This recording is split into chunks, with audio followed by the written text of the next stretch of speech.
right. So where we last left off here, the party was in the mayor's house, having dinner and drinks, and was having a way fun time discussing how they took on the Red Brands in the Tresendor Manor basement, and basically made the Tresendor Manor basement their new base of operations, more or less. Sildar Hallwinter, kind of peeling back the kimono here for a second, had a little bit too much to drink and not much food to eat, so he got a bit drunk. There was a bit of an altercation, and Minnow speared him with his sword across the table, where we then had Slotty go ahead and go face to face with him, which is where we last left off. In bear form. In bear form. Okay. So here at the at our table here, we have Violet Gem, who is playing Astrid Widsong. Violet, say something so people know your voice. Hello, it's me, Violet, also known as Astrid. Yay. We have Calypso, who is playing... Oh, pardon me. We have Connie, who is playing Calypso. Over here. Hello, everybody. We have Herbert the Pervert, who is played by Graham, which is also played by Graham in real life as well. We have... Push button. Can anybody hear Graham? Oh, yeah, no, we can hear him now. We can hear him cackling. That wasn't a cackle. That was a I got something in my mouth. Graham, your voice sounds so yummy right now. I'm gonna put some chicken in my mouth. It's so bassy. I love it. We have JD, who plays Minnow. Yep. And we have a new character that joined us here, Slotty Buttfest. Or Buttface or Buttfast? Which... Bast, okay. Who is played by Inner City. Yep. Wonderful. And I'll be your guys' DM, unlike Dragoon 91. So, here we are at the table, and Inner City, you are in bear form, and Minnow, you are in Minotaur form, and you guys are face to face at the moment. So take it away, Inner City. What are you doing, sir? I'm actually gonna stare at him for a few seconds, almost eye to eye, almost in a way, snout to snout. Then take one step back while some on my hind legs, and kind of take like almost like a sharp breath out through the nose, like I saw something disgusting, and walk back towards the guy, out of bear form, and do a cure light on, and do a first ranked cure wounds on him. And you're doing that onto Sildar? Yeah. Okay. Going on the ground. Yeah, there's no dice here. Oh, crap. Did I not put dice around the table? No. I didn't. No. All right, let me push that in here real quick. 1 second. Let me get a dice tray out for people. Click roller strip. Oh, how come that didn't? Hold on. There we go. And just go copy paste. We got the... Oops, shit. That always happens.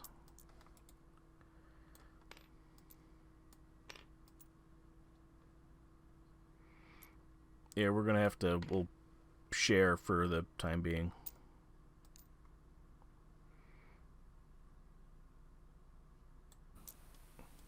Actually, I think that... Hold on, let me... I think that works differently. Nope, it's just twisted over. There we go. Yeah, there you go. Oh, hold on.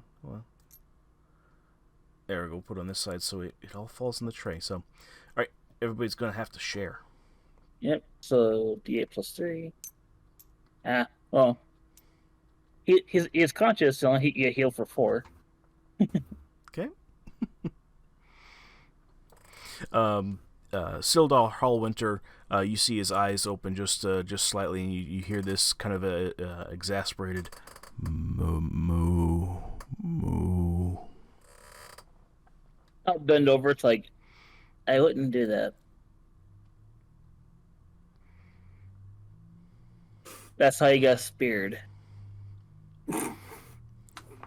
His eyes close back up there, but he's stable for the moment. Okay, that's good. That's what I wanted. At this point here, the mayor actually kind of chimes in here for once. He's in your guys' travelings. We were with him. He's not really much of a go-getter, as you guys have been able to point out. The mayor points out here. He says, hasn't there been enough bloodshed for one day? Sildar knows not what he's saying, Minnow. His lips are unhinged from too much wine. Please allow me to remove him from your clutches, so his mind can return. He needs to pay for what he's done. I'm sure we could take gold from him, or maybe empty some of my coffer to make things right. I'm not after money. And what would you suggest? Well, if I'm not allowed to kill him, I want him permanently disfigured so that he knows never to come up against a Minotaur again. Not without good reason. Slaying innocents is not acceptable.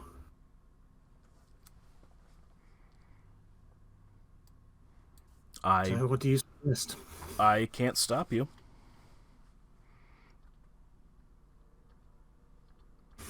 At this point, the mayor is going to step back and take a small key out from his pocket and just kind of fiddle with it in his hand.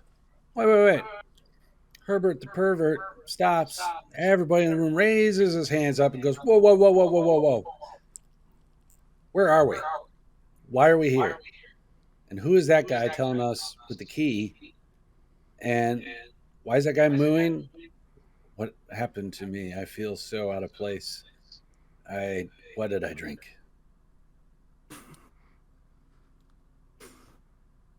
Graham, were you here for last session? Was that out of character or was that in character? It was very convincing. I cannot tell. That was in character. Okay. Good job. You did it. The mayor chimes in. Well, you're in my house. You're in the town hall in my house here. I didn't know you had a house. It's part of the town hall. Hey, can we move from this room, Mr. Mayor Man, to your dungeon? It makes me feel more comfortable. I suppose. I guess. Well, you got a key. What does that key open? Does it open up a dungeon or a key to my heart? Well, is it key to my butt? Well, at least one of those is correct.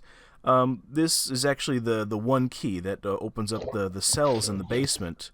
I was actually going to be locking up Sildar for the remainder of the evening until the remainder of any bruising or any additional wounds heal. No, you can leave him in my stead. He can stay with me. So he can also sober up, perhaps. I could take care of him. He could be my buddy. Don't have to worry about what kind of buddy. He's just going to be my buddy. So you're going to take Sildar with you? I don't know. Where are we going? Well, I was going to lock him up in the cells below, so he could sober up. Where are you going to go after that? Oh, I'm probably going to retire for the evening. This don't retire. Been kind of a you just started your career. Yes, of course, yes. It just happened. This is my first day. I'll make a small recommendation for your career. You need to get rid of that unibrow because it does not make for a good mayor. If you're going to do any sort of continuous line of hair, it's better if you go from your belly button down to your dingus. Oh, well, you see, that is what's called my happy trail. You see, it goes from my unibrow down past my mustache, all the way down to my happy zone. Can I see it real quick? Because I don't think it's a happy trail until I see it. Well, I guess that's part of the secret at the end of the rainbow there, I guess. I don't see a rainbow. The mayor takes the key, puts it, slides it back into his pocket, and grabs Sildar's arm, and starts to drag him away to a close by door, which you can assume would be the cell entrance down below the town hall here. He says, do yourselves some good here this evening, and go over to Toblin's Tavern, and join in on the festivities. Please enjoy yourselves. You've While earned you it. start dragging him down there, though, Herbert the pervert starts to salivate. Okay, great. I'm gonna ask, on a scale of 1 to 10, what kind of salivatoriness is happening? Are we talking about like 1, like parched, like dry cotton mouth, and like 10, like overflowing, like we could fill a cup or It's small not bath? I wouldn't say it's overfilling. It's kind of like when you dangle the milk bone in front of the dog, and they just kind of get a little dribble in the corner. I see. But is it the good kind of drool, or is it I think I'm going to be sick kind of drool? Oh, it's the good kind. It's the good kind. Kind of like, yeah. Touch it. Oh God. I will help carry Ildar. I will follow behind the mayor and make sure that he gets transferred safely. He says, "Oh, yes, thank you." And he I will lets take you. the first opportunity to kill him, though. One Min- day. Minnow, I'm out of game here, Minnow. I'm not stopping you in any way, shape, or form. You do what your character would do. This mayor is not going to stand in your way. Well, in that case, while you've got your back turned taking him away, I take a lunge for him and deeply embed an axe in the back of his head. Wonderful. Are you doing anything that's very delicate to make it extra disfiguring, or is there anything that you're doing to like leave your mark? Like you put like the letter M for Minnow, like the equivalent of like a Z for Zorro. I mean, it's No, probably better. I'll probably Or M for Moo. I'll probably hit. No, I will probably hit the back of his head Okay. with because I've got those throwing axes that I can use, and I'll just swing at him with that, and it will glance off his skull, taking the side of his head, taking his ear off and his cheek, basically taking all the flesh off the side of his face. Okay. Can I have his ear? Left or right? Left. Okay. Ooh.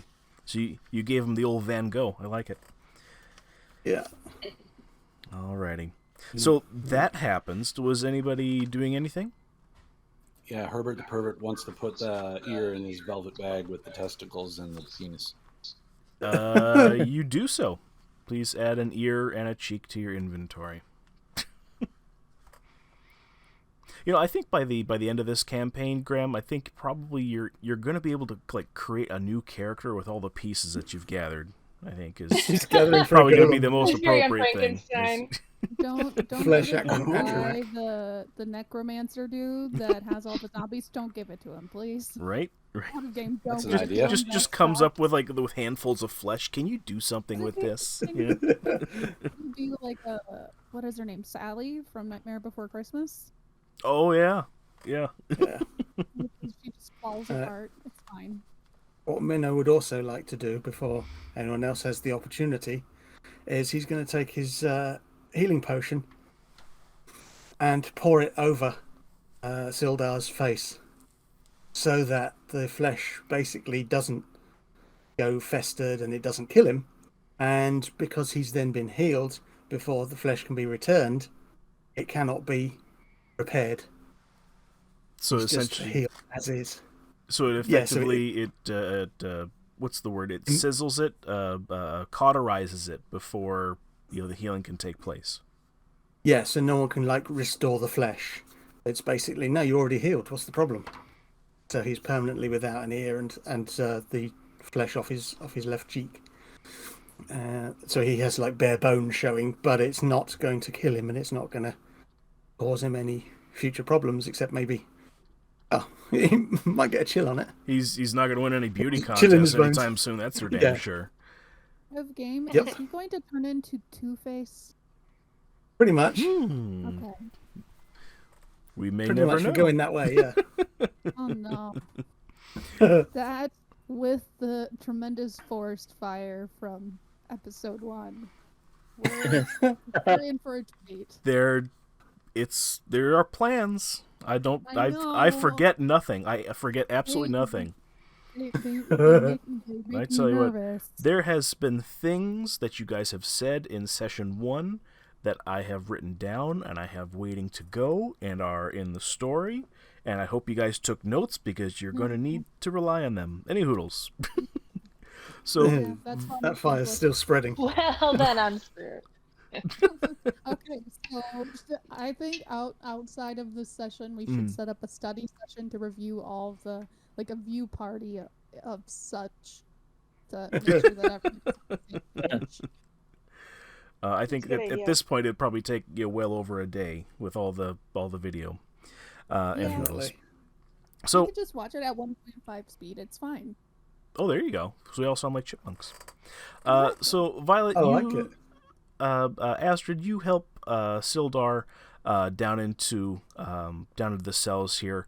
The mayor, locks the key behind you, and then the mayor his eyes are kind of agape as to what he's just witnessed, as what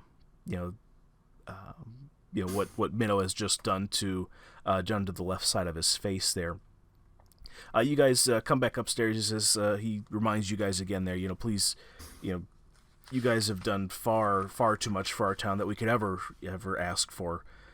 Please do yourself some good and treat yourself to the festivities going on over at Toblin's Tavern, and please enjoy yourselves. You've clearly earned it.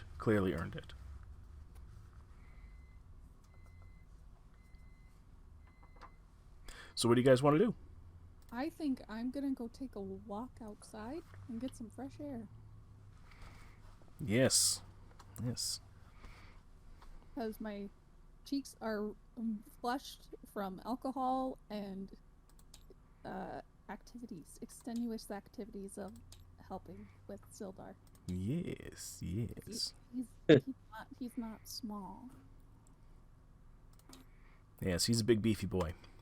Big beefy boy, triple B.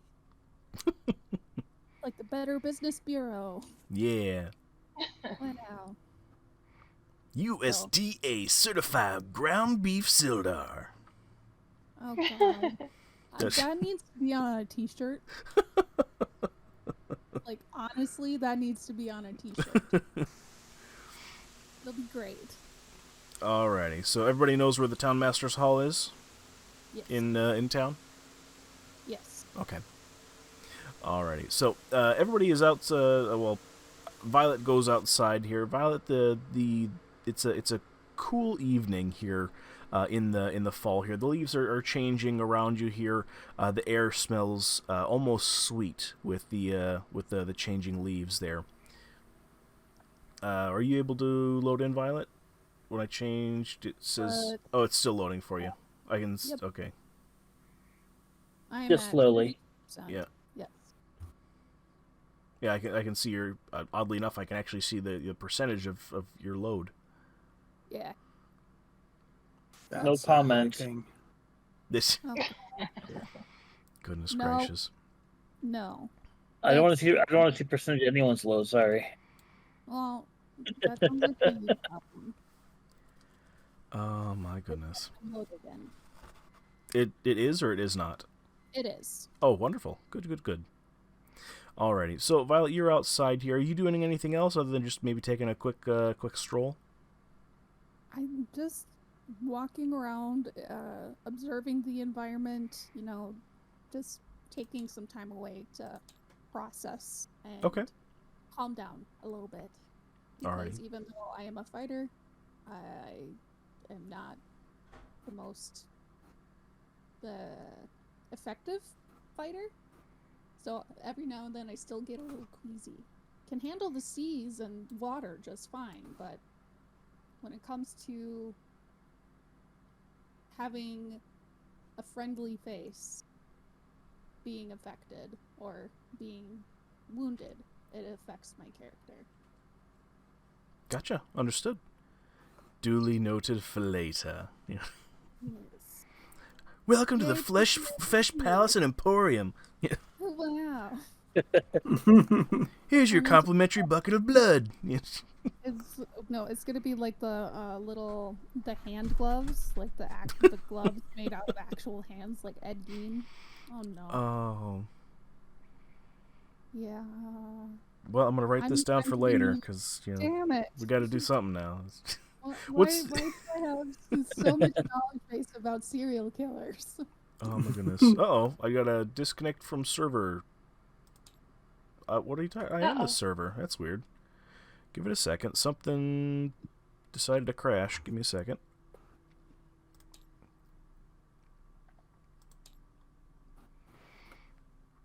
Looks like a whole bunch of people are. Yeah, a whole bunch of people in the global chat. It happened to them too. Oh no. Strange. Could be a Steam thing. Yeah, that's what it looks like. Yeah. Could be a Steam reset. client. Yeah, it does look like something with the Steam. Something steamy. Steam took a steamy. Yeah. No kidding. No kidding. The more you know. I'll make like a technical difficulties And it's thing. Like, wow, we'll have a friend in the background. It'll be great. Alright, so Violet has taken the short walk to adjust herself again. What is everybody else doing? Once they load back into the server, which the server is up again, by the way. It should be anyway. I'm gonna go ahead and go to the tavern for the town celebration. What's being celebrated? That we defeated the Red Brands. Oh yeah. Outside of game, I'm just wondering. Mhm. Now that we've Yeah. defeated the Red Brands, and that was one of my goals or whatever. Mhm. What do I get out of that? You get a sticker. Yeah. Here the gold star. I wasn't sure if that did anything for my persona or anything. Well, you're definitely more girthy.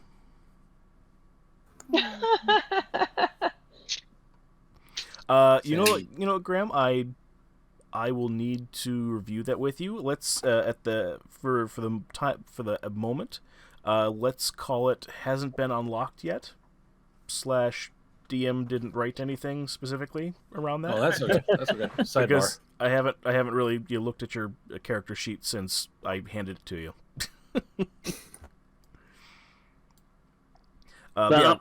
We can talk about it offline and then make sure that you're well rewarded for your personal goal. But for myself, I'm actually going to sit back in my chair, put my hand out on the table, and cast Druidcraft, so I can determine what the weather in this area is going to be like for the next day. I'm sorry, Intercity. Say that again. I want to sit back in my chair, put my hand on the table, palm up, and cast Druidcraft to determine what the weather is going to be like for the next 24 hours. Okay, go for it. It's just a regular spell, pretty much a non-sensory spell. Oh, okay. The weather for the next 24 hours. Goodness gracious, I was not prepared to do like a weather show with DM. That's interesting. Oh man, I hope you cast this a lot. This is going to be fun for me. Yeah, here in the studio, the weather for the next 24 hours is going to be mild and clear here in Phandalin. Here, Neverwinter here is going at 32 degrees Celsius. That's almost freezing, but not, and I don't know degrees. cloudy, shattered showers, a little bit of fog here in the early morning here. Looks like the Golden Road here on the Tribal Trail. It's looking pretty nice here for a good time to go back and forth here in the Travelers here. News from the news of the weather here. Red brands have been defeated here, so they're no longer in Phandalin here, and real estate prices and property prices are expected to go up anytime now. Oh, Back to you. what the weather effect actually does is I create a tiny harmless sensory effect that predicts what the weather will be like in the location for 24 hours. Mm-hmm. So it's like it'd be like a golden orb if it's sunny, clear skies, a cloud in my hand for rain, falling snowflakes for snow, and so on. It's pretty much like that. Okay. What you would see is a combination of like light sprinkly rain and a little bit of fog. You would determine this as to be possible light rain showers with a little bit of early morning fog as coming off of the dew from the grass. Alrighty. And Miss Violet, are you back in? Brian, it keeps timing out for me. Ah, nuts. Okay. All right, here. Quick sidebar here. Could somebody go ahead and share their screen here, so Violet can be part of the fun and like at least see screens and whatnot. Bueller. Second. Okay. Thank you, Intercity. Thank you. I appreciate you. Your kitty will give you lots of love. I'm willing it into fruition. Which one? Herbert the pervert has to step away All for about at 5 once. minutes. All of them all at once. Thank you. All right. So is everybody going over to the Stonehill Inn?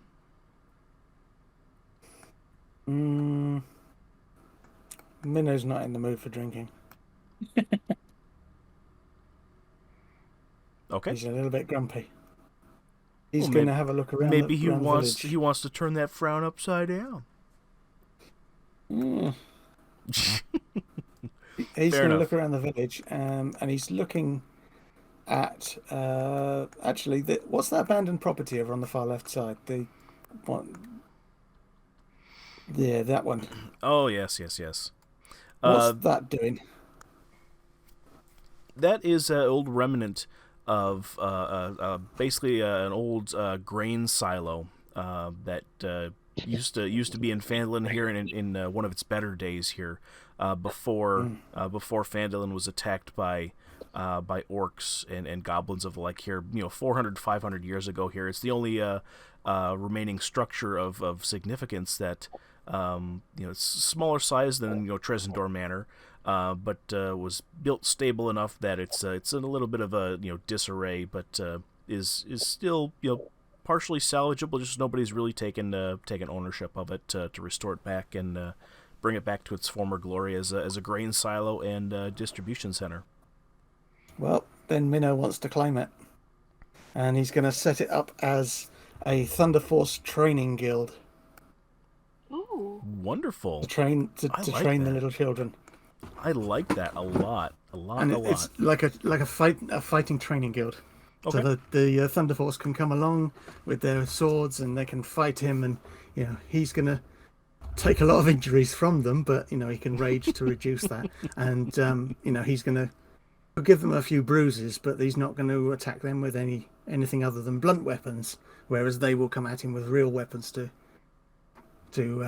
train. I'm imagining in my what's that? And the number one rule: they don't talk about it. You're right. Well, not to their parents, but they could end up becoming the town guard when they get good enough. So it's Somebody's onto something there.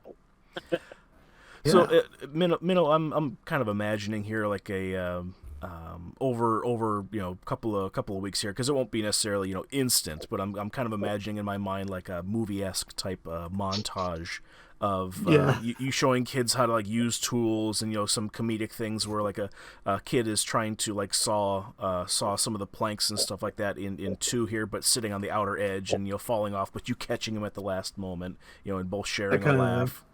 Yep. Teaching him kind of how to fight as this building is slowly starting to come together here. At some point, you teach them how to like roll like a doobie or something like that, and they're all like taking like close notes to make sure that they roll it right and whatnot, just for comical flair.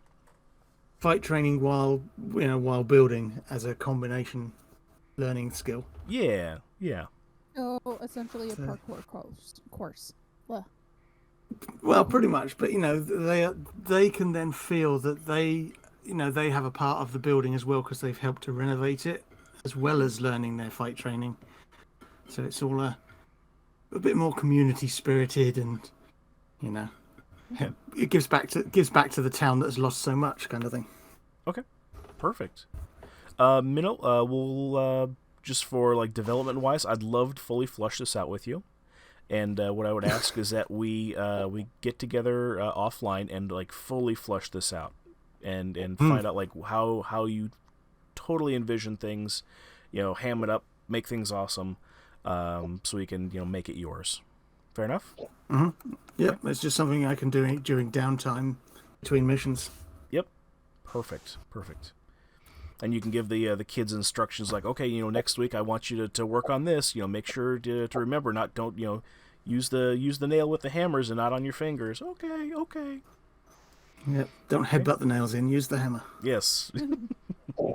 little Timmy learn slowly. It seems like they might need like helmets. Some of them. Well, might. I'm sure we especially can get, four-finger we can Jimmy. Get more. Oh yeah. Yeah. Sorry, that took me all a of the while. time that when we slay things, all of the weapons and armor that they have can come back and be put in the store for the training. If it's not good enough for us to use. Yeah, and I'm happy to help refurbish stuff as needed if it's damaged. Happy to lend a hand that way. Alrighty. Wonderful. Perfect. I have a weapons refurbishment program to keep broken weapons out of landfills. Minnow, does this building have a name or a label that you want to give it right off the bat, perhaps? It's just the Thunderforce Guild, isn't it? There we go. All right.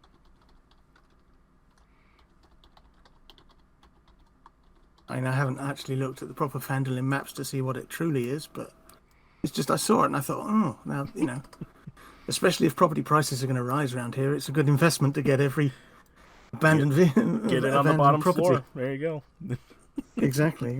I could come out with a couple of 100,000 gold coins at the end of it. You could. Absolutely. Alright, so I went ahead and named that here for you. It's the Thunderforce Guild. Awesome. Alrighty. That's cool. Alrighty. As Minnow, as you're kind of seeing this diamond in the rough for what it is here, we're going to switch over to the rest of the party here. I assume everybody is going to the Stonehill Inn? I am. Okay, Calypso's going. Who else? Graham's going to the bathroom, so we'll find out when he comes back. That's kind of like a tavern. Can we sing the Wait on Graham song again? Oh, yeah. Graham, are you Where all coming the to good guys tavern? hang out. Do you guys know the words of the Waiting on Graham song? Well, that one was specifically for getting a cup of water. Oh, that's right. And this one, Herbert's back. Oh man. Dang it. I think everybody's going to the tavern. Herbert's going to take a stroll around the town, see if he can notice anything. So we're leaving from the mayor's house and going someplace else. Basically, the instructions you were given to you is to enjoy yourself, to go over to the Stonehill Inn, take part in festivities, rest, relax, you've earned it type of thing, kind of a pat on the back. And the rest of the town is basically waiting there as well, celebrating the defeat of the Red Brands their town being free again after about 2-3 years worth of the Red Brands basically taking over and making a muck out of things. I'm going to patrol the neighborhood real quick while everybody, since this is supposed to be the big celebration, I want to make sure we're all good. So before I can enjoy myself, which means I will be in a state of pure bliss and orgasmic pleasure for however long, I don't know how long, I want to make sure we're all safe. So before I whip anything out, I'm going to whip around the neighborhood a few times. Okay. And are And- you with the purpose of what are you going to be doing while that's happening? Are you looking around? Are you checking? I'm looking around. doorknobs, or- Doorknobs. Oh, I'm just asking. Just what are you doing while you're out? I would like to roll. I would like to do investigation. I'd like to Okay. investigate the safeness of the area. See if I can notice anything out of sorts. Okay. We'll do a fun. I'm imagining like a fun, time lapse of Graham sprinting from house to house. Did you roll something? I was waiting for you to tell me to roll. Do I need? Yeah, you want go me to ahead, go ahead and roll? Give me a D20. Hell yeah, bring it.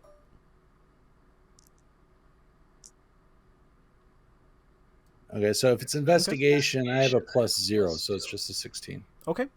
Alrighty. Graham, as you're going from house to house, you're noticing that that some people have left a light on, perhaps in the form of like a candle in the window, for those who have decided to stay home and call it an evening. Others who haven't left who are all at the Stone Hill Inn have all extinguished their candle, because there's no need to light the home with you not being there. Of course, it's not a Motel 6. You're not going to leave the light on. So you check doorknobs. You reach up and check windows, windowsills, to make sure things are locked up nice and tight here. And for the most part here, it's kind of a 50-50 split as to the doors and the windows being unlocked. The townspeople, they are basically like Canadians now. They kind of feel a little bit more safe and leave their shit unlocked. So while I'm walking around, I don't see anything mischievous, out of shape, anybody hiding in shadows. Nothing that you can see. No, everything is very peaceful. You hear a cool breeze come out of the east there. The smell of sweet dew starting to form on the grass there. You kind of see a little bit of a haze of a mist here, kind of starting to form on the ground as it comes across the fields into the microclimate of Phandalin here. You do hear some, or no, you don't hear smells, but you can kind of catch whiffs here and there of a small small bit of a ham that was cooked to perfection, and then you are basically smelling the remnants of somebody cooking their dinner there. Okay. That's basically what you see, and what you hear, what you smell. So when I make my final pass around and I've checked the last door, I stop and go, I can hear the smells. I can smell the aromas, and oh man, I really, really, really need to bust a nut. Let's see, where can I go? I can't break into anybody's house because I'm a good person, but How about the little shack at the top right? And the doors are unlocked. Oh, but the doors are unlocked, so I wouldn't be breaking in. So, are all the side note? All the houses are empty of people. Everybody has left their houses. For the most part, yeah. It's far and few between. Yep. So, which house has a person in it? I'll just say this here. Any noteworthy NPCs are all at the Stonehill Inn. There's just That's fine. random NPC characters at random non-essential NPCs. Let's okay. see. This one right over here. Here, I'll Okay. There's somebody in this house here that still has a candle in the Cool. window. I'm going to go over to that house. Now that I know the place is safe, I'm going to knock on the door and get them to answer. Okay. This. Oh my God. What am I going to get myself into? A old woman answers the door here. In kind of like a one like an old-fashioned nightgown, rollers in her hair here, as well as a bit of one of those like sock caps as well to go and keep her hair straight here. You can see little tough soft little curls coming out from underneath the nightcap here that are white as snow here. She looks a little bit frail here, but still pretty hardy woman for Fandolin here to brave the rough and tumble, Old West style town that Fandolin is. She answers the door. Yes. Hey there, little lady. Do you know if are you the only one staying home, or do we have another person in the neighborhood that's staying home? I don't know about the neighbors. There's supposed to be a get together down at Toblin's here this evening to celebrate the Red Brands no longer being living. Oh yes. I was one of the. I made it a goal of mine to, they. Can I just tell you a quick story? Oh sure, I'm up for chatting with folks. Yeah, I got nothing else better to do now that Edward's gone. So I used to be bullied by these Red Brands, and so did some friends of mine, and I made it a goal to go and put a stop to their villainy, and I did it, but I didn't do it alone. But I was there, and I have testicles to prove it, and I have a dick in my bag. I could show it to you, but here's the thing: I want to come inside and have you share in my glory. I want to tell you stories, and I would like to roll persuasion to go inside and then say, I can show you things you've never seen before. You want to show your dick and I can testicles? rock your world. All right, Graham, go ahead and roll it.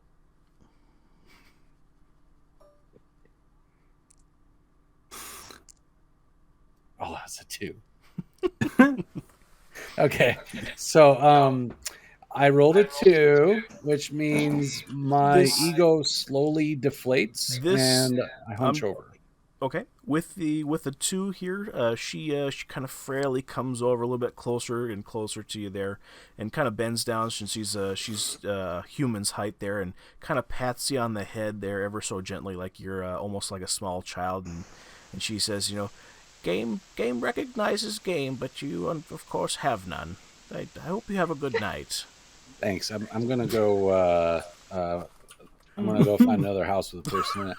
So let's find one more house. Okay. Alrighty. Let's see here. I'm just gonna move the mouse here, and whatever it lands on, that's gonna be our house. Okay. It's in the cornfield. Where's my mouse? Lost my mouse. It's on the other screen. All right. We'll just pick something over here. First one on the right here. All right. So I'm going to go up to that house, and I'm going to take, not my hand, but my codpiece, and kind of bump the door with it a few times, like I'm knocking. Not too hard. Kind of like a dull thud. Yeah. Thud, thud, thud, thud, thud. Thud, thud, thud, thud, thud, thud, thud. Okay. The door opens, and oh my God, I didn't have more than one NPC here. A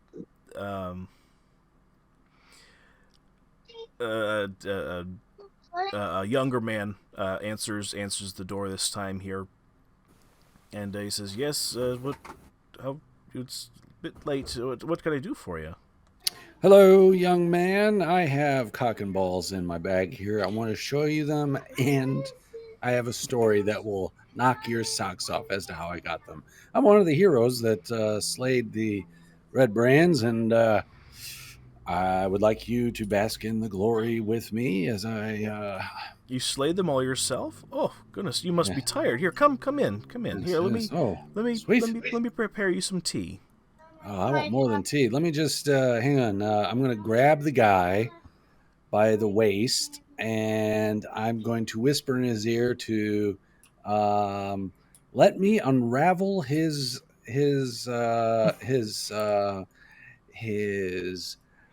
defenses with my dwarven rock solid boner.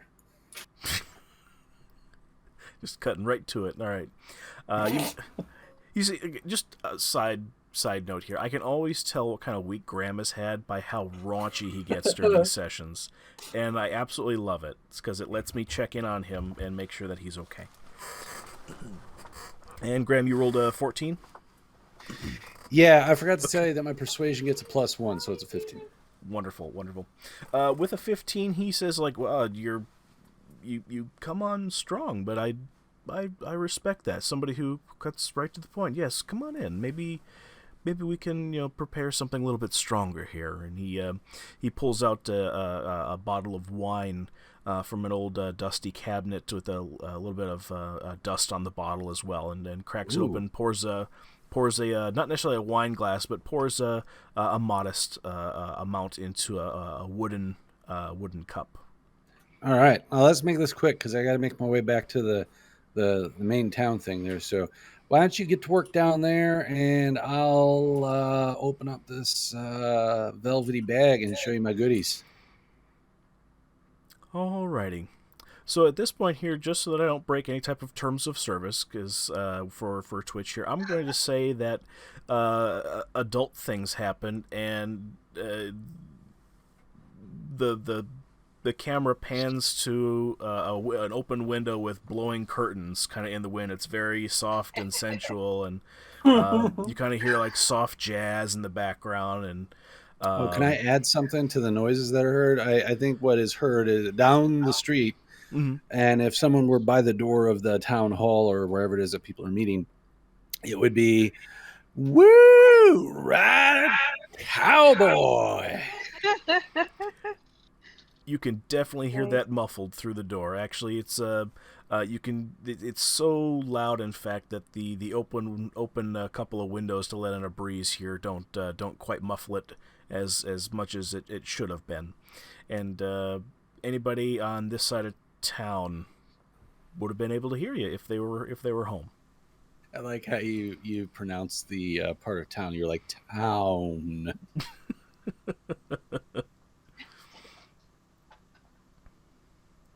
Okay, and then when this is all done, I get all my armor and everything back on, and I pat him on his butt with my my warhammer a little bit, just kind of like, "Oh, that was well worth all the trouble I just went through with those red brands." And Time to get some drink. And this young gentleman, he gets back up off of his knees there, and he says to you, with broken speech, almost as if his mouth is full. He just says, "I love you." Yeah, I don't say that. Okay, no, he says that to you. Yeah, I know. My character turns around. He doesn't even bother turning around. He's still walking out of the room, and he goes, "Yeah, I don't say that." Okay, and you just leave him there, just broken. Yep. Broken, ridden hard, and put away wet. Yep, exactly. And I'm already drying off. And hang on, I'm in the middle of a speech. I'm on a roll, and so I'm still. Oh shoot, I forgot what I was gonna say. Oh yeah, okay. So I leave him alone, and I'm already dried off by this point because the moment is over, and I want to go spend time with my friends and bask in the glory of being a hero. Wonderful. Alrighty. So, Graham, I assume you're going to be going to the Stonehill Inn, correct? Yes, and okay. I never asked you this. Oh, sure. But during sexual encounters, do you gain any constitution or any inspiration, or is it more of you lose stamina or something like that? It's just like regular happy adult fun time, which you have a little bit more, a bit more concentration afterwards, and you feel a bit more relaxed, a bit more at ease, and you're happier because of the natural endorphins kind of flowing through your blood. But there's no magical perks of that necessarily. Okay. It would be different if it was magical sex. I'm having fun, of course. We can get to that. Oh yeah, let's sure. Okay. Alrighty. So you're going over to the Stonehill Inn here. Connie, you were going over to the Stonehill Inn there as well. Violet, you're still out on a walk there. Inner City. In Inner City, we haven't got back to you, actually. What, are you doing anything, or are you going right over to Stonehill Inn?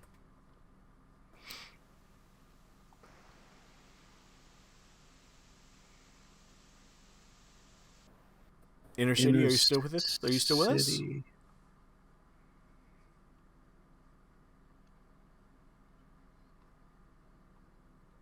Is anybody with us? I can hear you, Graham. I'm here. I can hear him. Oh, Violet's here. JD's here. I heard him. Disconnected. Yeah, I think I scared him away with my. Hello. Looks like, he rejoined. Can you hear us? Inner City, can you hear us? I know earlier he was screwing around with some sort of voice modifier. I wonder if that did anything.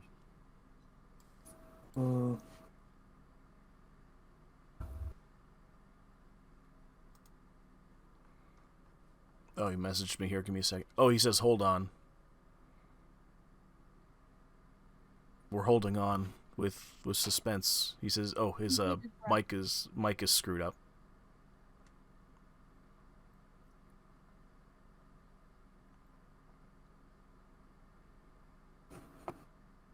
How about now? Yes, we can hear you now. For some reason, my mic was switched to default. Ooh. I hate when that happens. Alrighty. So I'll ask again here, if you didn't hear before, is there anything that you're doing before you head over to Stonehill Inn? I'm not heading to the inn. I'm heading to my own little camp area outside of town. Okay. Alrighty. And I assume that's kind of tell us about what your preferred area to camp is. Wooded areas right in the halfway up a tree. Okay, fair enough. And you're going to bed, or are you like saying a prayer? What are you doing? I'm sleeping. Okay. Just right out like a light, right? Yep. Okay. All right. That'll be what you do. Alrighty. So let's see here. We got Calypso, Leroy, and Violet. You are the ones remaining? Yes. At the Stonehill Inn? Okay. I am going to be just sitting near the exit and people watching, but not participating in additional drink. Okay. Alrighty. I'll have everybody kind of move on the map over to the barrel outside of town. That's basically the equivalent of Cheers into the bar there. No, Okay. I'm not. Well, let me move the pieces off here. So Inner City, he's out. Minnow is out. Herbert the Pervert. Connie is there. And Violet is there. Okay. So they are out of scene, out of whatnot. Okay. Alrighty. As you guys end up... Violet, are you staying out on the makeshift porch, I assume, doing the people watching? So I am near the entrance, so by the barrels at the entrance. Oh, okay. Inside the building. Inside and watching. Okay, gotcha.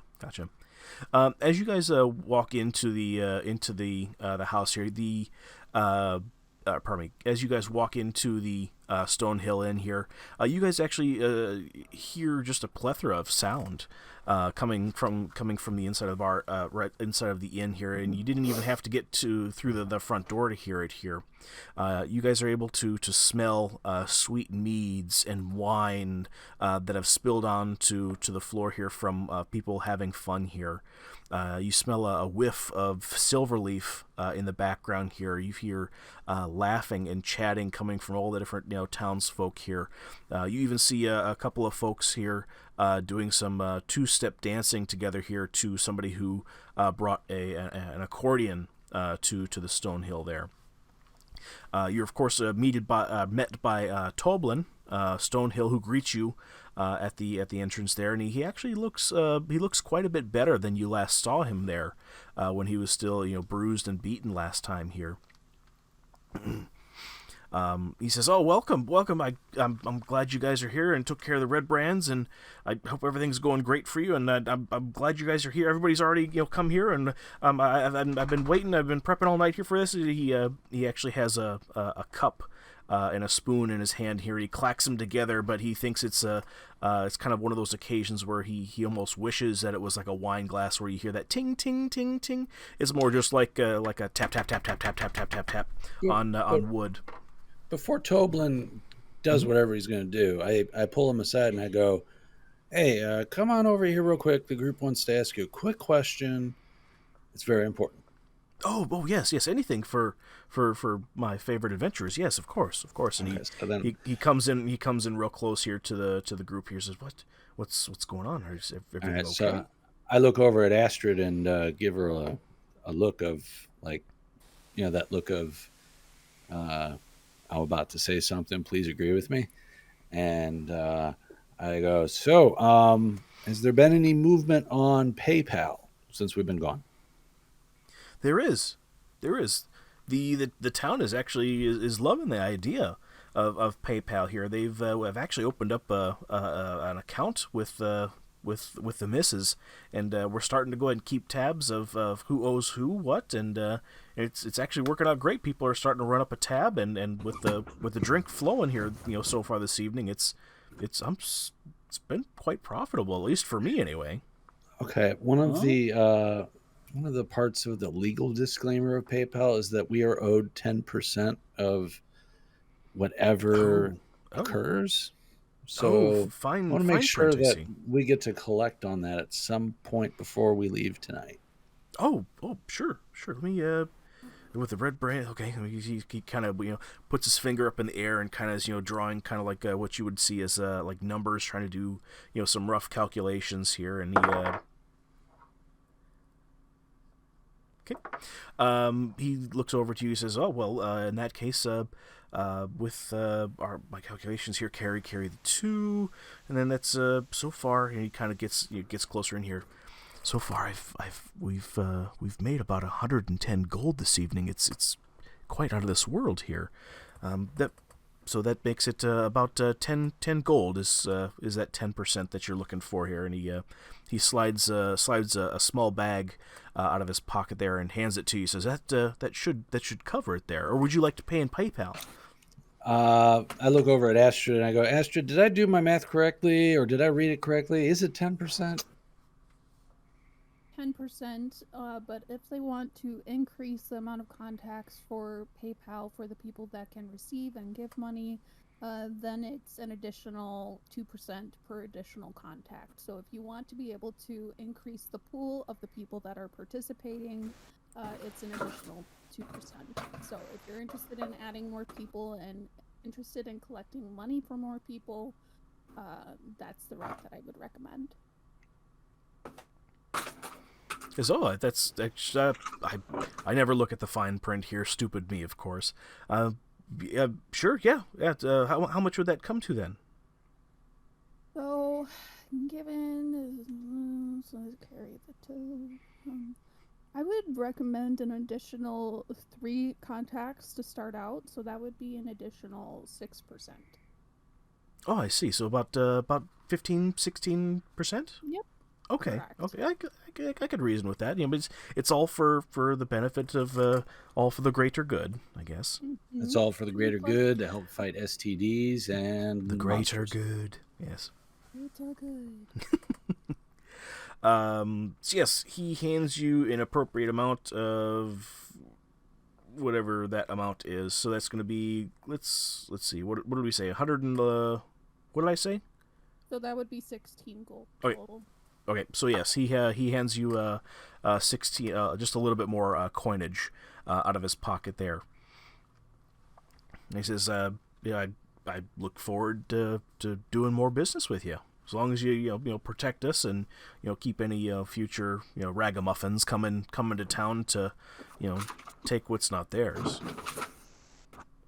Keep in mind that with this system that you can send us messages. So if you see something and we're not around, you can send us a message via those birds and their contacts. I'm sorry. Could you repeat yourself? I didn't. The DM didn't quite hear you. So with the PayPal and Twatter, it's the additional contacts to be able to exchange money from a distance, but also have the additional contacts to be able to send carrier messages to us directly if we were on a different adventure and they needed us back. Oh, wonderful. Wonderful. Sounds good. How do we go about doing that exactly? I'm kind of So, a little bit fuzzy on the details. I didn't read the fine print after all. So we are in the process of training a group of birds to be able to memorize facial recognition and add those facial recognitions as contacts to be able to send messages via those birds. The character limit is 160 or less, but that will allow you to send these messages directly to people, and should you need to send money that way, you can do that part as well. So it isn't just in your current area of exchanging monies. It's the long distance exchange, so you can send it to people all over. We just need to be able to train the birds to recognize specific faces. Oh, and then they just go to the closest depot. Yep. Oh, wonderful, wonderful. That sounds great. I'll make sure to go ahead and send your guys' share when would it work if we did once per week? I send you guys' 16% share, 15% share. That works for me if it works for everybody else. I am all for this. Wonderful. Gold star. Alrighty, Violet. I'm gonna go ahead just for like world building sake here. I'm gonna say here that with some extra time here that you guys spent here, that you guys are able to go ahead and set up this network. But what I'm going to say is the limiting factor here is going to be that you guys have to visit said town to set up that depot. Fair? That can be done. Okay. Alrighty. So for all intents and purposes here, we'll say that there's a small rookery that's going to be attached to the back of Toblin's bar, Toblin's inn here. He basically sets up. Now he has additional resources coming in here. He provides additional wood and things to go ahead and help you guys set up and train those birds to deliver those messages. Okay. 10 out of 10. Wonderful, wonderful. Is there anything else going on? Do you guys need some drink, maybe, or some silverleaf perhaps, or? Well, I need a drink. Wonderful, wonderful. I've Out of game, what's Silverleaf? Silverleaf in D&D would be kind of like the equivalent of pot. Oh, okay. I'll try it. All right, Calypso getting turned. I like it. Wow. And if you get the munchies, just let me know. I will go back to our hideout and get some salted and sweet pork. You guys do have candy, so you could munch on it. There you go. That sounds like a bad time. Potentially, especially while under the influence. Like, Right? That just sounds like that. Well, speaking from not personal experience, I'm yeah. I'm all for the munching. Oh God, no. Well, I am going to speak from personal experience, and consuming alcohol with Silverleaf in real life is not a good time. At least, Yeah. I was eating macaroni and cheese and couldn't taste my macaroni and cheese, so I took off my headphones. I lost Toblin. Get her back in here. Come on. So No, Toblin, he gets he's up. very large. He is. I'll need to reduce his size back down to normal human. He hops on, not his head. Oh my god. This is fucking impossible. Alright. Kind of like in Minecraft when you do T-bone or whatever the hell it is, and it flips the entire animal over. Dinner bone. That's what it is. When you name it dinner bone, it flips the animal upside down. Okay. So we're going to say for... I'm going to unlock him here. I thought I could lock him in midair here, but I guess I can't. Theater of the mind here, just to move things along here. Toblin, he hits, starts whacking on the cup with the spoon again here. Says, here, everybody, the townsfolk here, the adventurers are here. He says, this evening, the room, quickly, hushes, and you could basically hear a pin drop here. He says that, this evening, these fine adventurers, took on some of the lowest, meanest, most disgusting garbage that ever walked into our rough and tumble town. And ever since they've been here, they've done nothing but good. And you hear the gentleman in the back of the room raises his hand here. You can actually see him back here. You guys know this person here is Elmar Barthen from Barthen's Provisions. He pipes in. He says, I caught that one stealing rocks in my shop, and their wizard gave me a stinky hand. And Toblin kind of has a fun little smirk on his face, and he says, yeah, nobody's perfect. But look at me, these adventures have shown me compassion that I never thought existed. He goes on to say they even helped me get to know Carp better and made me want to be a better father to him. And for that I raise my glass in their honor and then salute them. What about your wife? We're still working on things. Mind your business. And how's she doing? The townsfolk, you all hear them. It kind of drowns your voice out there, Graham. The townsfolk all raise their glass and go, here. And then Toblin pipes in again here and says, tonight we celebrate our freedom from the Red Brands. Our heroes, we celebrate them as well, and our family. And what's going to be one hell of a St. Schwimmen's Day. Drinks are on me, everybody. And he opens up a tap off of one of the kegs here as ale out of a small keg kind of sprays into the crowd, very party-ish. As you hear cheers kind of erupt from everybody in the room here, and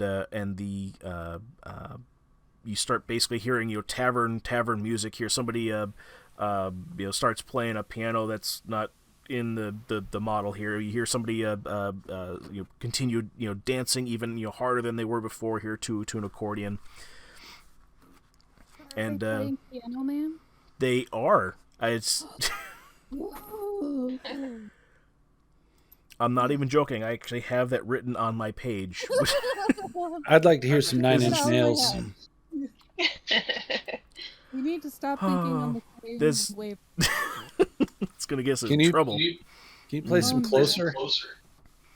I don't know how that goes. Could you sing it for us? Sure.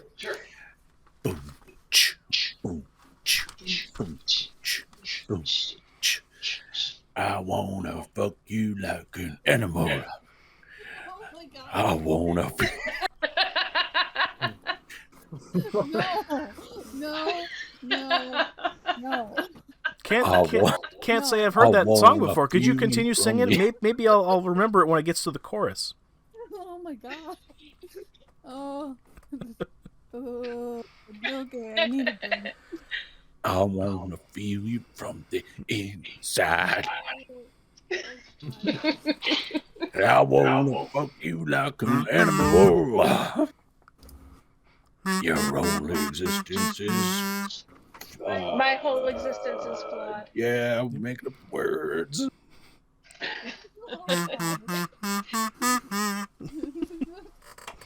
Alrighty, there's You doing your facial expression during the stream is hilarious. You're just watching it progressively get like, oh, it's entertaining. Thank you. Like you're not even blinking. You're like, yeah, this is what we're doing. Yep, this is what's happening. Yes. Yeah. This is basically your guys' victory lap for everything that you guys have done in Phandalin, and this is where kind of the story opens up a bit more here for you guys. I just want it known that while I'm singing it, though, I'm also taking the one hand. My left hand is kind of raised up, like Elvis style, like I'm about to go, and then my right hand, my right arm, I'm slapping the air like it's a butt in front of me. I'm going thwap, thwap, thwap with my hand while I'm just singing along. Please don't sing the bad touch. And I tried to look for Toblin's wife in the room. Where's she at? Toblin's wife, she is over at the. I'm imagining here you hopped up on one of the tables here right next to Doblin here to go ahead and start singing that song for everybody here as well. Just so And so I see her, I make eye contact with her, and I look at her and I wink at her while I'm doing the slapping motion. And she does kind of one of those. She's a little bit sloshed herself here, but like the perfect amount of buzzed. She kind of does like little handgun, motions to you like pew pew pew. Like yeah, that's awesome. You're a good singer. I get down from the table, finish my singing, and I walk up to her and I nudge her a little bit and make a side look to the back room. Says, "Oh, Herbert, you know I don't swing that way here. I'm forever dedicated to my dear Doblin." You can't turn down a hero. Surely I can persuade you to take some honor from me into your cracked life. What?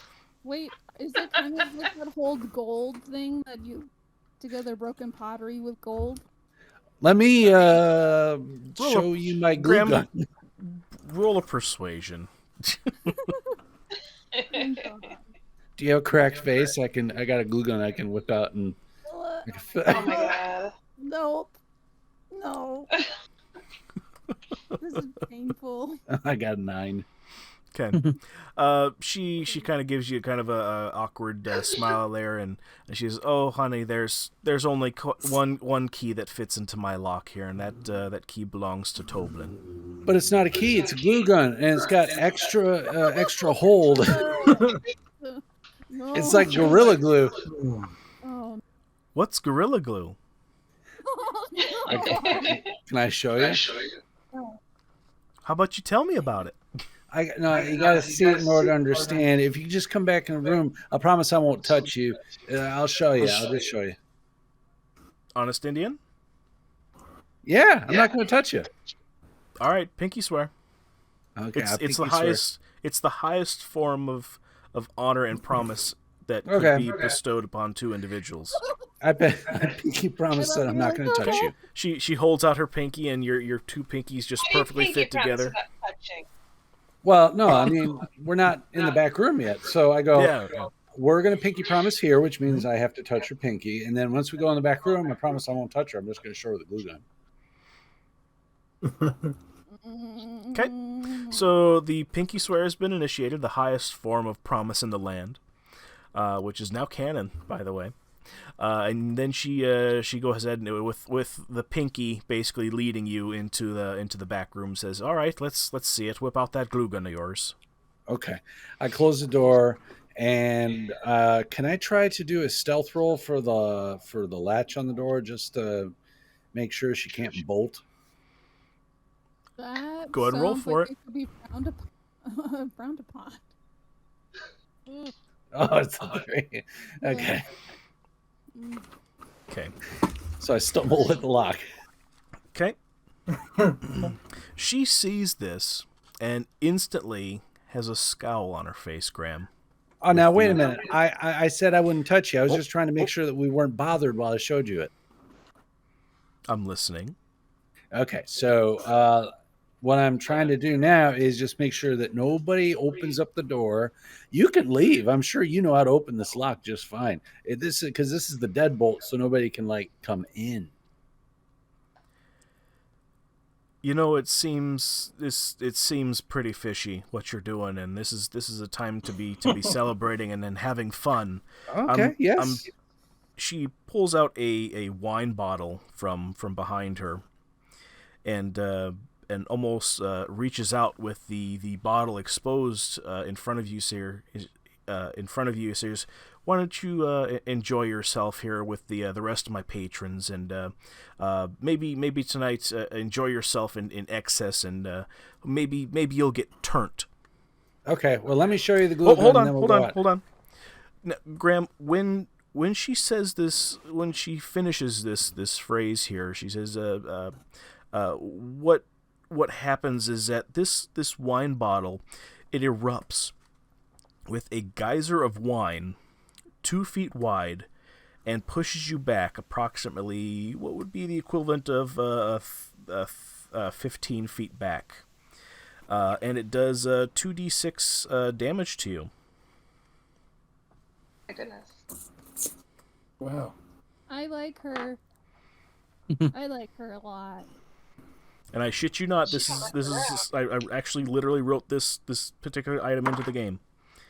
6 damage I take. Okay, that you rolled 2d6s. I rolled 2d6s. I got Wonderful. Okay. 3 and a 3. Okay, you are covered with wine, and you are a little bit dazed from being knocked back the 15 feet there, and you are very well on your way to being very drunk, with as much geyser of wine erupted into down your gullet as she extended it out to you. Oh, well, am I at least somewhat with it that I can just? I feel so dazed that I'm just going. I'm so horny. I gotta do. I start undoing my pants. I don't know who's in the room, what's in the room. I don't know what room I'm in, and I start just dry humping the air.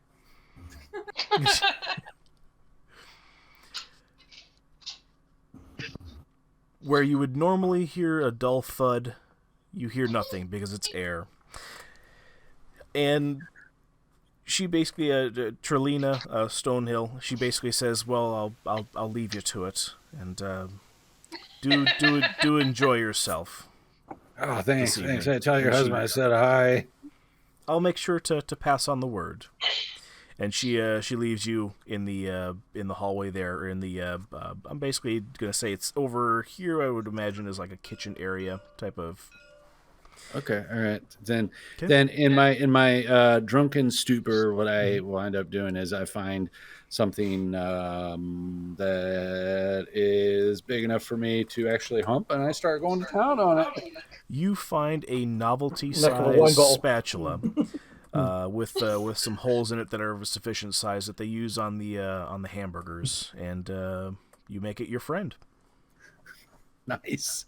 So just to go along with this, I get carried away, and what I like to do in my own time is go from room to room, and I totally forget where I'm at. So I take this with me, and I go out into the main room where everybody's at, not knowing what's going on, and I'm just going to town on the holy spatula. Okay. Alrighty. You do this, and as the night progresses, things are getting a little bit more itchy, a little bit more raw, a little bit more herdy But you're so drunk, it kind of tickles a little bit from what you're normally used to, and you continue on throughout the night doing your thing. But the thing is that I go out into the main room where everybody's at while I'm doing it. Everybody looks at you a little bit awkwardly, but they just figured it must be your race's way of celebrating, and they feel a little bit weirded out at first, and but then they continue on, and pay you no mind. Okay, well, I'm going to say, if anybody wants to join in, grab a friend. You patron and at say, that "That's his way time of stress relief." at that time that you say that, Graham, you actually feel a familiar soft hand caress you from your wrist down to your fingertips, and then in lock their hand with yours, and it's a very soft hand, one that you recognize. And Calypso, is that you? You look up, and it's actually Toblin, and he has a tear in his eye, and he says, I've never seen something so beautiful in my life here. I need to have you. You must be mine. Okay, at this point, I get scared because I thought it was Calypso, and I want to take one of my throwing axes out and hit Graham, him. I need you to make a dexterity saving throw to avoid him literally sweeping you off of your feet with one arm and whisking you upstairs. I rolled a natural 20. What'd you roll? You rolled a 20. Okay. You're able to do a quick two-step motion here, and it almost looks as if you're almost like half dancing there for a moment.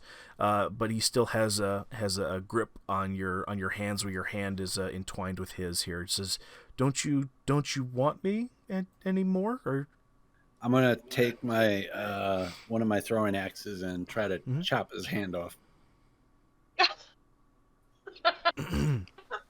Jeez. out of character here for a second, Graham. Is this something? Are you sure that you want to do? I love it when Dan says that. Well, I'm at least gonna, I'm so drunk and horny, and he's disrupting my time with my friend. So, yes. Okay. Graham, go ahead and roll me a d20.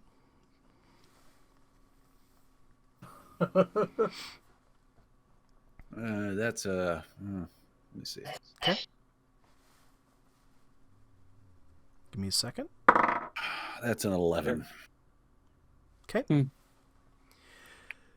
With one fell swoop, you cut off the hand of Toblin Stonehill, and the hand goes tumbling down onto the floor here, as it basically loses grip as the tendons are severed here, and you hear a curdling scream come from Toblin here that brings the entire hall to just a dead silence, as he instantly cups the stub where there once was a man hand. I'm gonna say this is gonna be his right hand.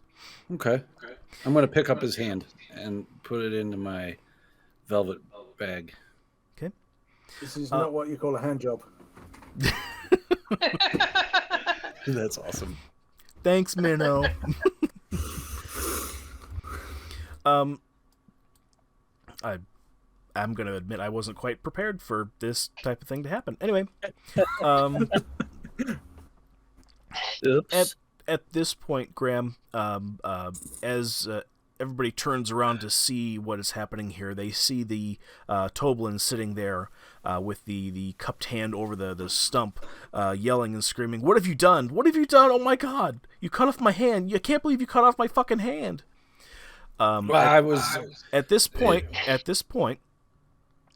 you hear just an absolute, just almost as if it's a chorus all singing together as one, just kind of, and a quick inward breathing of shockedness from everybody here. You even hear the sound of somebody dropping their styrene foam cup in the back there. Even the That's even not even good the for the even, environment. even the children's attention goes from the cackling and giggling of playing jacks in the corner and just goes straight to silence and shock. I'm going to raise my axe up in the air and go, Thunderforce! At this point here, the children actually start to cry. They kind of start to whimper and cry here at this point here, as you see Darren Edermith right next to you here. He actually reaches out and tries to grab you by the scruff of the neck and to push you into the bar face first in order to try to knock you out. Do I have to do a dexterity? Yep, you sure do. There'll be a 13. Roll a Oh my 20. god. Okay. Don't get him drunk. Graham, with as he grabs you by the scruff of the neck here, you're able to basically do-si-do around his back and basically use his momentum against him, and you basically go ahead and throw Darren Edermith effectively over the top of the table here. Okay. Kind of making a mess of things here. Cups go flying everywhere as he basically finds himself on the other side of the bar here, dazed and confused, and it kind of hurts some of the old bruises on his shin here where Inner City tripped him like 2 or 3 sessions ago. While this is happening, though, I want everybody to imagine like a Charlie Chaplin skit where things are happening around him and he doesn't realize it, and it's just happening, and he's just in his own little world trying to get something done. Okay.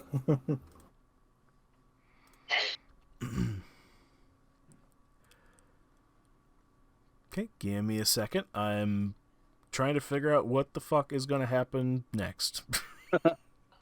Okay. Well, I'm gonna come over and cast Cure Wounds Okay. on his that's bloody gonna cut stump. it. So what? His wife's never going to get double penetrated fisted now. And that was her favorite thing. Mm. And all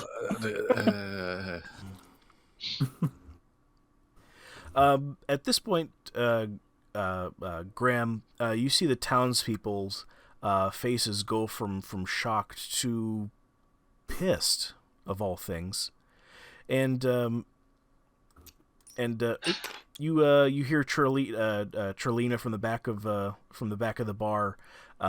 She goes, "Oh no, my poor husband! You've gone ahead and done it now. This is cannot be stood for. Oh, really? You did this to yourself. You sprayed me with your magic perfume bottle that got me all wet. And well, you can feel free to get turnt. And turnt, TURNT. With because I don't want any turds. With this bottle again, it erupts again with wine. Basically, erupts a geyser of wine. In fact, here 2 feet wide and 30 feet tall here, and it actually pushes you back 15 feet. Go ahead and take another 2d6 damage here, and this time Can I try to do dodge with acrobatics or something? This is a guaranteed hit with this item. So it'll be 5 and a 1. That's 9 damage. Let's go with your roll then. Where am I sitting at with HP? Hang on. Oh, I'm good. Okay. And this is going to go ahead and push you back approximately 15 feet here in a prone position here on the floor here. And as this happens here, the townspeople all move in at this point here. Men more so coming to the front here than the women here. They kind of hang back here for the most part, and they're basically trying to hold you down and then start to restrain you. What'd you do? Are you going to resist them? No, by this point, I've already had too many orgasms. I'm tired, and I'm gonna, I'm actually falling asleep because she hit me with more alcohol, and I don't know what's going on. I close my eyes. Okay, and you let the crowd take you. I don't even know it's the crowd taking me. I let the darkness take me. Fuck. All right, so you do that, and the townsfolk here in the bar, they go ahead and completely restrain you. They basically go ahead and hog tie you in the worst way imaginable here. That's not pleasurable in any way, shape, or form. Well, that's what you think. No matter how much pain I endure, I always like it as pleasure. The townspeople then, with torches in tow here, they go ahead and drag you over. They start to pull you over here. At least the three men here. You have Elmar, Barthen, Lincoln Hawk, and Lanar here in the room here, as well as Narth Gorelli here in the room. They all accompany you here and basically haul you over to the mayor's house, and basically they don't even knock on the mayor's door here. They just bust it down and head straight on down to the basement. One of the individuals here, this gentleman Lincoln Hawk here, he comes in and basically busts down the door of the mayor and says, hey, we got one of your newfound adventure hero types here that just went ahead and cut off the hand here of Toblin over at the Stonehill. Must have been drunk out of his keel here. He needs to stay here before the rest of us, do something and regret it here later, in a very angry, loud voice. And the half dressed the mayor hops out of bed here and accompanies them down to the cells here, where they literally don't even haphazardly do it. They literally throw you into the cell here, where you actually hit the back wall and fall to the floor, where you take 1 bludgeoning damage as you hit the back wall. They slam the door tight here, and they lock the door as well, and they all make their way back out of the mayor's house here, and return back to the inn here to tend to Toblin. Okay, so for everybody playing at home, I am now sitting at 9 plus 6 is 15 plus 1 is 16. I'm sitting at 6 HP. Jesus. Alrighty. And with that, we're going to take a quick break since we're already, oh my god, at the hour and 44 mark. Holy shit. From a quick word from our sponsor, which is Love by Stella. Sponsor of this episode is Love by Stella. Right now. Either guys and gals, I'm super excited about our sponsor because they make such cool crochet items and decorations that you are just not going to be able to live without. Got a new baby that's on their way into your family? Then check out this baby bonnet and booty set. How about this cool baby cocoon with hat and mittens? And for you new parents out there, how about a crochet sleepyhead? Just sleep with a sleepyhead for a few nights and lightly spritz it with your deodorant, perfume, or body spray so your baby will fall asleep faster and stay asleep longer with your smell. How about a Baby Yoda for your child or grandkids? Or even a Scooby-Doo dog for your child's forever home? And with winter on its way, Love by Stella also makes a cornucopia of blankets. And you know what? That's not all. Love by Stella also does custom designs. Take this kid's drawing, for example, that he did at school one day, for instance. Love by Stella made it into a full-sized best friend. Wreaths, coasters, beanies, dish scrubbies. Love by Stella does it all. Even custom unicorn pieces I can't show you on YouTube. Love by Stella even sent me this super warm beanie for my Chrome Dome, as well as this awesome Knight's Helmet beanie with movable face mask for super cold and windy days, or just some extra cosplay for your next D&D session. And it's all super easy to order. Just go to Facebook and search Love by Stella and scroll down to see all the different items she has to offer. You can even ask her a direct question through the messenger function, or even send her an email message directly. They're quick to respond, and they take pride in each and every one of their handmade products. And now, back to the episode. Alrighty, and we're back here. That was Love by Stella here. That's our sponsor here for our D&D sessions here. From time to time, they're also going to be sponsoring some of the YouTube videos that come from this as well here. So thanks to them, Love by Stella. They're going to be sending us some of those hats that you saw there. The second ones there of the face moving ones, basically the giant medieval helmets. And they've gone ahead and they're going to have those delivered. Hopefully, they told me that they're going to have those over to us before Thanksgiving, or right before Thanksgiving here. So everybody give a, yay! We're going to have them. Yay! So everybody's going to get one of those, and each one of them is going to have the symbol of the Thunderforce on it, as well as, just so everybody knows here, out of game here, Calypso and Leroy are actually married in real life, and Love by Stella has also said that they like the idea of a married couple being in there, and they I kind of told them a little bit about you guys a little bit, and they know that you have the two children, and they're going to go ahead and make the They're gonna make kids. us condoms? No.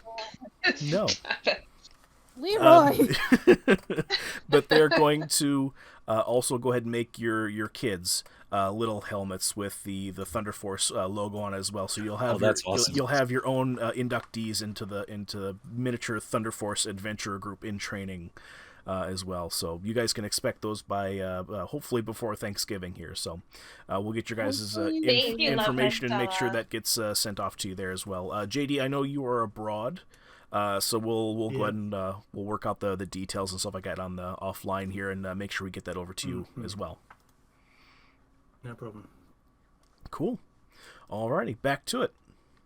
So I'm curious. This is something that I personally have never come across here. It's kind of like Daddy hit Mommy at the dinner table, and now everybody's supposed to still have dinner.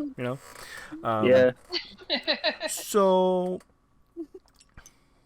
Calypso and Astrid, you see all this transpire. The room is basically half covered with this sweet-smelling wine. That's you can smell the octane coming off of it. So it's not only is it sweet, but it's also dangerous if you sip on it for too long. And you see all this happen here. Toblin is still holding his stump here, as you see the women start taking give me a second here. I know which one that would do this here too. Frida, the Weaver. She actually takes one of her both of her sleeves, and she tears them literally right off of her shoulders there, and makes a makeshift bandage real quickly out of it here, and is able to go ahead and without too much trouble able to stop the bleeding for the most part. At the same time, you see the blacksmith come by here. He says, that before that starts getting infected here, we need to take care of this right away. Once now the bleeding is stopped for the most part here, and he goes over to the fire in the corner here, and then picks out a good piece of solid oak that's burning bright, and he brings it over, and he says, you might want to bite down on something here that's harder than something that you would normally stick in there on purpose, because this is going to hurt a lot. Not somebody. And some extra fabric ripped from my. Could you say something like in the background? Oh, I'm sorry, Violet's still talking. I couldn't hear. Sorry. Yeah, say that a little bit louder, Violet. So I want to take the sash that I have on my character, rip off a piece, make a makeshift gag, give him something to put on. Okay. Good idea. All right, and you slide it into Toblin's mouth here, as And brace his shoulders. Yep. Because it's going to be a fun process. as Narth Gorelli, the blacksmith, he basically go ahead and holds the back of Toblin's elbow, and basically forces it and jams it into this the hot fiery coals still burning on this half chunk of oak that's still burning brightly, and you can still. Even though he's biting down, ever so hard, you hear this cracking noise as if he's almost like cracked one of his teeth on this gag here, and you hear him scream, basically bloody murder. But then the deed has been done; it's been cauterized, and he'll essentially avoid any type of infection that would have come from it otherwise. Do we want to add alcohol to make sure that it's clean since it was cauterized with wood? Just Now- to make sure that the surface area is clean? Termites. Oh, God. Nobody can hear you, Graham. You're in a cell. Yes. This is the theater of the mind, Graham. This is the theater of your mind because you're passed out.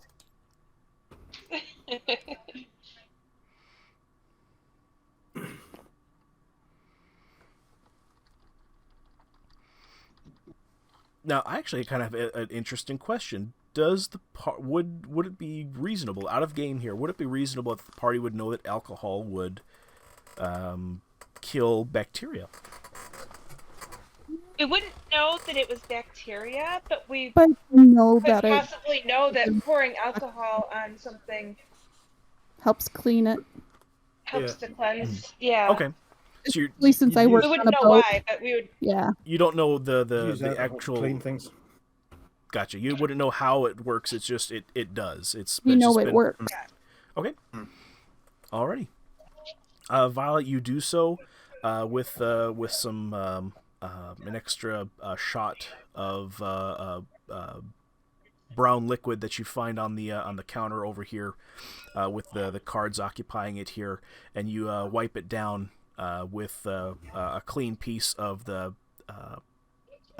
patchwork from Frida's arm sleeves that haven't been bloodied or soaked through, and you make haste and you tie it off here just so that it's the wetness of the alcohol stays on the wound here to just kind of evaporate on its own, and the bandage to basically cover it from any air that might get to it, or bad air essentially.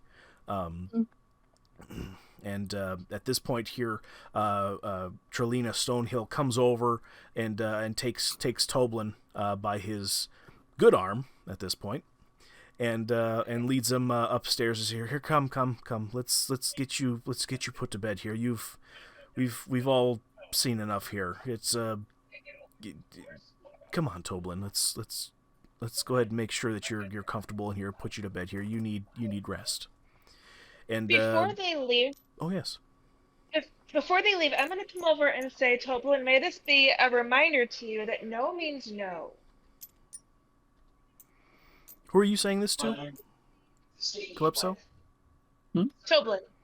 Oh, you're saying this to Toblin, that when no means no?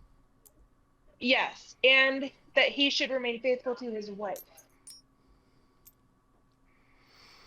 He's a bit still in a daze from the pain here, and he kind of just nods just to be about his way at this point here, as he's gets led up the stairs up to a room here with Trelina Stonehill.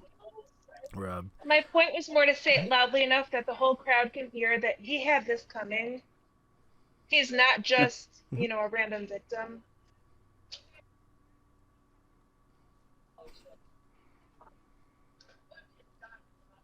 I'm from a storytelling perspective, I don't know if there should be a slow clap or not. Like He can't. What the fuck? Why in the hell not? We're already here. So you hear a kind of like a slow clap, just that is heard by is made by Lincoln Hawk over here in the back, and everybody else kind of starts clapping as well, just to kind of like acknowledge that yes, that is a true statement and it should be abided by. Why isn't Tobin clapping?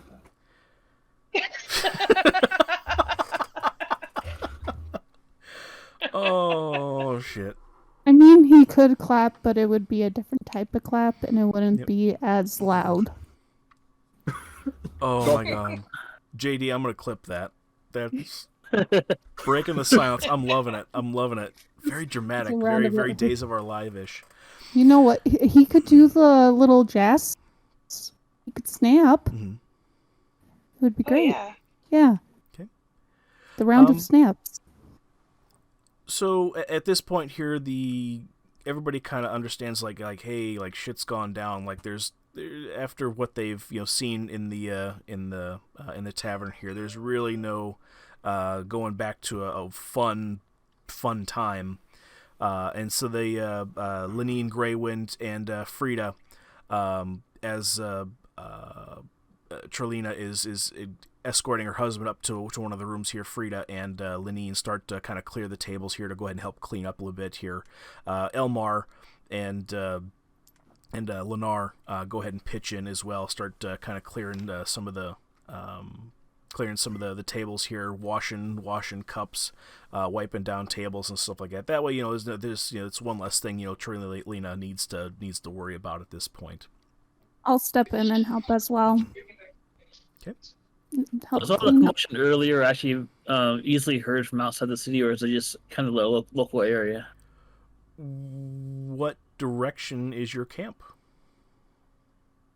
From where I'm looking at from the hold on. From the side where that my name is on. Mm-hmm. You see the trees that are on the right side of that. Could you point to it?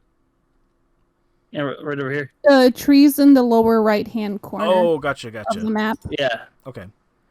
I would say that it you would have been able to hear it, but it's not something that would be audible enough that you would just hear it as just a very, very light screech, hardly even noticeable. Okay. As all of this is happening here, and everyone's cleaning cups and washing dishes and kind of stumbling, and still having a drink or two as they work away here. Darren Edermith comes over and approaches Calypso and says, hey, could I see you privately for a moment here, and could you bring Astrid with you, if you would please. Here, no funny business here. I'll even do a pinky swear and abide. I'll let you kill me if anything happens. I was hoping to speak with you candidly. Both of you adventurers, anyway. I agree, and I nudge Astra to follow. Okay. I follow. Darren Edermith basically brings you over back in the kitchen area again here. Like, Jesus, that's like the hot spot for fucking drama, I tell you what. But it brings you back into the kitchen area here and says, after tonight, unspeakable things happening. I was intending on addressing you both specifically here, and say that with your deeds.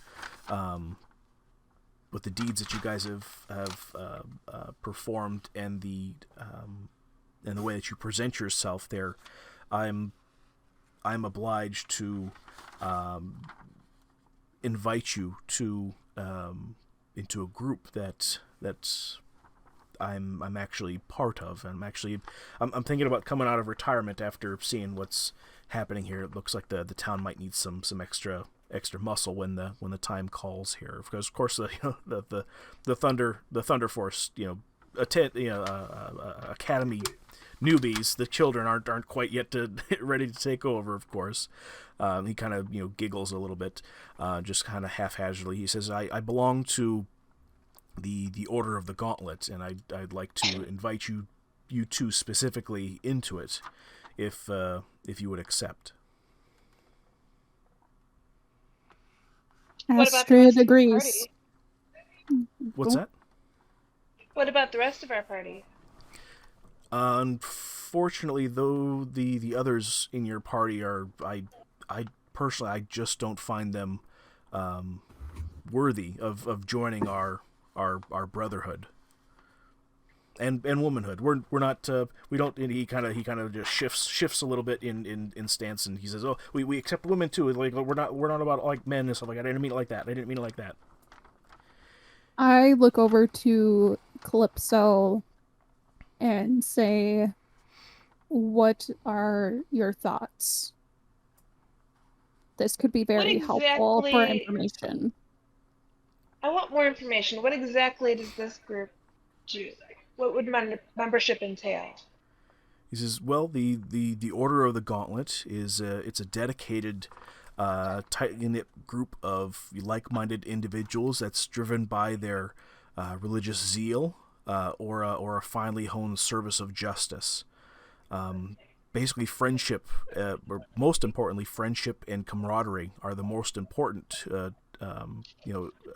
to our members of the Order, as we all share a trust and a bond normally reserved for siblings. We believe that we have our three primary beliefs that everybody must adhere to be in the Order of the Gauntlet, and this should be no large task, because you already exude these qualities. The first being faith is the greatest weapon against evil. Faith in one's God, faith in one's friends, and oneself.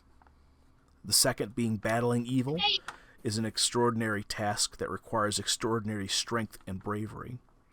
And the third belief being punishing an evil act is just, but punishing an evil thought is not. These are the beliefs that we hold ourselves to as the Order of the Gauntlet. Emphasis on that they share a trust and bond normally reserved for siblings. Is there an initiation process that we must go through? There is no initiation, because what you have shown through your actions and not words have shown exactly what any other order would. Your honor is enough in this case. We do have an oath, if that's what you're inferring. I pull Calypso to the side slightly and say this could be really helpful for additional information to help us in our future endeavors. I think you're right. I think it's a good idea. Yeah, and that way we can keep each other in check, but we can also, as needed, we can share information that can help us with our future. Yes, I agree. Okay. So I turn back and say I accept. Okay. I'm going to try and persuade him to open it up to our whole party. Okay. I'm just going to tell you ahead of time, it's going to be one tough order. Not to play on words, because it's the Order of the Gauntlet, but it's going to be one tall order. Okay. Wah. Graham, do you want to roll a perception? It's persuasion. Persuasion, that's what I meant. What's your bonus persuasion? I don't think I have one. No, I don't have a bonus to persuasion. 16. Okay.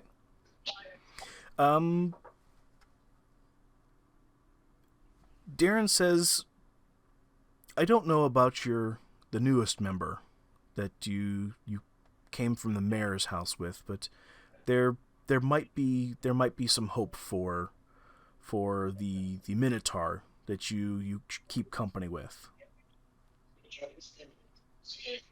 But time will tell if his deeds are to the scope of the Order of the Gauntlet. Okay, I find that acceptable. Is this something that we can influence with the information that we have about Minnow in our fighting? The Order of the Gauntlet operate secretly. Okay. So it is not something that we share to non-members. Outside of the game, do people in this Gauntlet group even know other members of the Gauntlet, or is it so secret that sometimes people don't even know that there are other people in the group? That's a really good question that Calypso and Violet could be asking as well, and I'll answer it in character. Oh, it's like the Illuminati. So back So in I'm the game, wondering. yeah. Let me guess, Calypso. Same question, but in not Graham voice, right? Yes. Yeah. He says Calypso that is very talented with voice throwing. yeah. So Darren Eatermouth, he responds by saying, we operate in secret. We do not announce ourselves, and we do not make ourselves public. But you are able to know of all other members in the Gauntlet, as we carry a mark with us. And he rolls up his an armband on his left arm, and shows you a brightly colored tattoo. It's of a shield, a gray shield with flames on it that kind of emanate from the bottom, with a sword coming straight down into the middle of the shield, almost as it's being stabbed through the top of the shield with a metal gauntlet. Basically, it's the. Do you know what a gauntlet is? Yep. It's basically like a metal glove, right? Metal glove, exactly, and it's basically holding the sword so tight that it's almost buckling the sword with its grip. So this is kind of like its sigil, so to speak.